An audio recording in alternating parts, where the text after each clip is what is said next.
Hi, welcome to Sreelu's kitchen hub. ఈరోజు రకరకాల వెజిటేబుల్స్తో హెల్తీగా గోధుమ రవ్వ ఉప్మా చేసుకుందామా?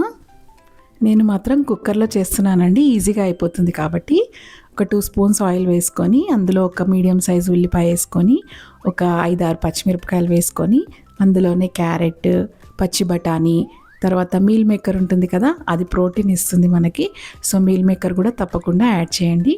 ఇవి బాగా వేగిన తర్వాత కరివేపాకు వేసుకొని బాగా ఫ్రై చేసుకోండి. తర్వాత నేను గ్లాసున్నర రవ్వకి 3 గ్లాసుల నీళ్ళు పోస్తున్నాను.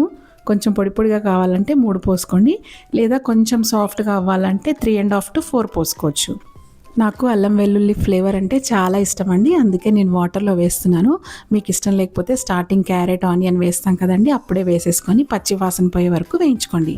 రుచికి సరిపడా సాల్ట్ కూడా వేసేసుకోండి. ఇప్పుడే చూడండి, మరుగుతున్న నీళ్ళలో నేను కప్పున్నర ఉప్మా రవ్వ వేసుకున్నాను. తర్వాత ఇది బాగా కలుపుకొని ప్రెషర్ కుక్కర్ మూత పెట్టేసుకొని 2 విజిల్స్ వచ్చే వరకు ఉంచండి. తర్వాత పూర్తిగా ప్రెషర్ పోయిన తర్వాత ఓపెన్ చేసి చూస్తే చూడండి ఎంత బాగా అయిందో కదా. చాలా టేస్టీగా కూడా ఉంటుందండి, హెల్దీ కూడా. ట్రై చేయండి, తప్పకుండా ట్రై చేస్తారు కదూ. నా రెసిపీ మీకు నచ్చినట్టయితే లైక్ చేసి సబ్స్క్రైబ్ చేసుకోండి.